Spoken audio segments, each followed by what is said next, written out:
सागर SMS DMs में आपका स्वागत है। आज हम आपको तुलसी, गंगाजल और एक खास बाजार के बारे में बताएंगे।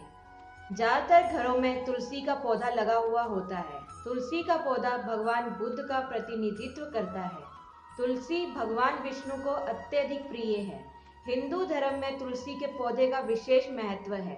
मान्यता है कि तुलसी का पेड़ लगाने से घर में सुख समृद्धि आती है। वास्तु शास्त्र के अनुसार अगर तुलसी का पेड़ गलत दिशा में लगाया गया है या इसमें कोई लापरवाही हुई तो उसका असर हमारे जीवन पर पड़ता है। तुलसी का पौधा लगाने से पहले इन बातों का ध्यान देंगे तो आपके जीवन पर इसका कोई नकारात्मक प्रभाव नहीं पड़ेगा।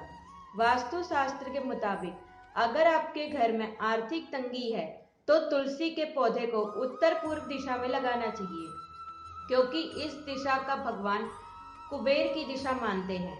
अगर आपके घर में हमेशा कोई ना कोई परेशानी रहती है तो वास्तु शास्त्र के अनुसार आपको दक्षिण पूर्वी दिशा में पेड़ लगाना चाहिए। इस उपाय को करने से घर में सुख समृद्धि आती है। मान्यता है कि तुलसी के पौधे को एकादशी, रविवार और मंगलवार को नहीं तोड़ना चाहिए।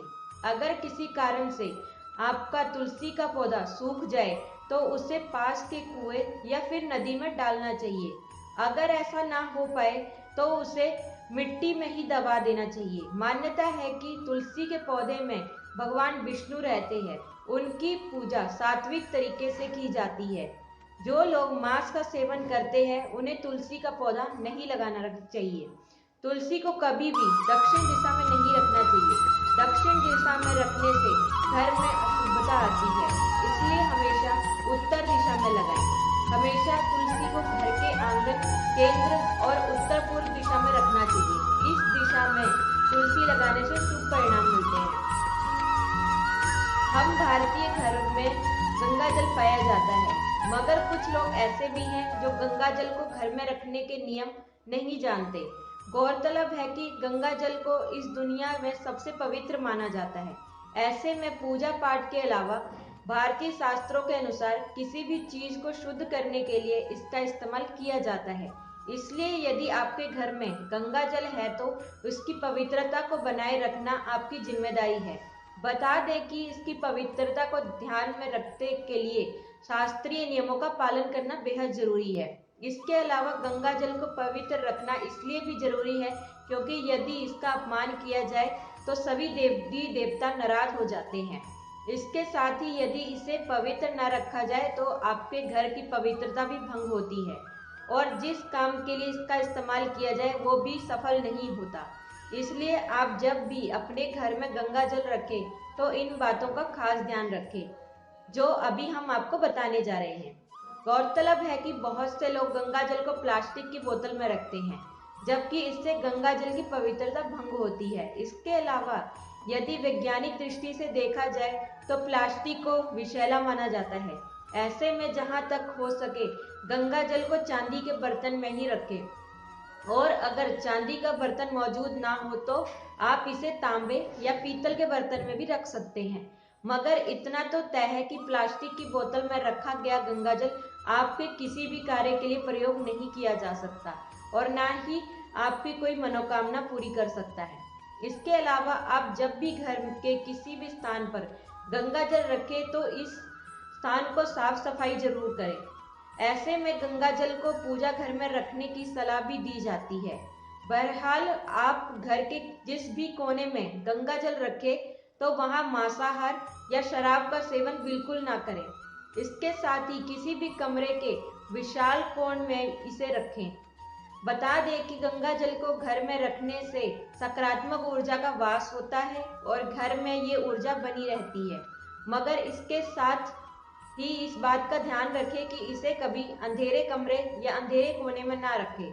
इसके अलावा इसे प्रयोग करने से पहले अपने हाथ अच्छे से धो लें और इसे प्रणाम करने के बाद ही प्रयोग लाएं। आधुनिक युग में मांसाहार व मदिरा का प्रचलन तेजी से बढ़ रहा है।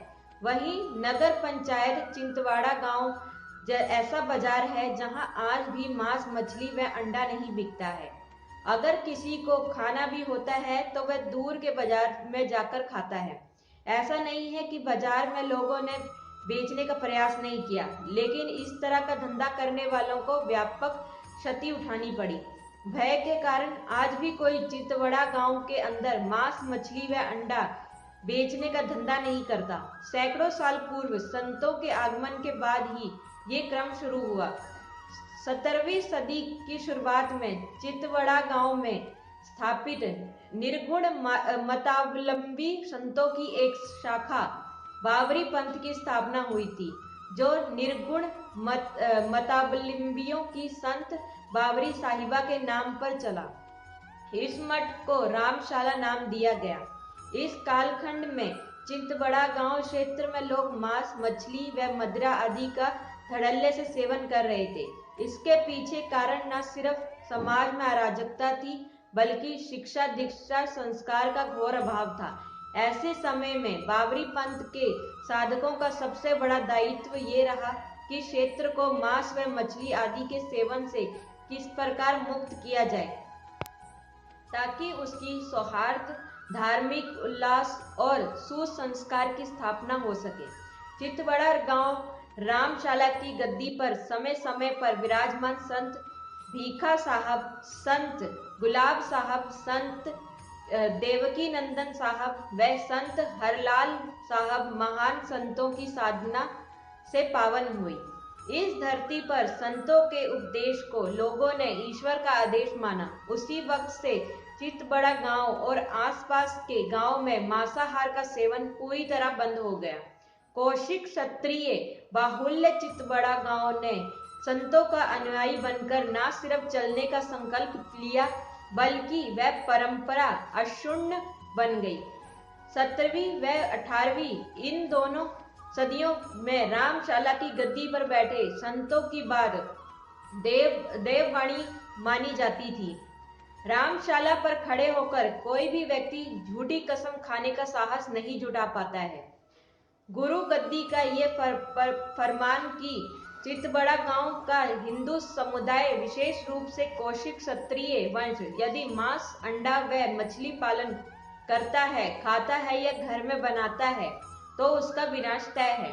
आज भी लोग ये आस्था व विश्वास का विषय बना हुआ है।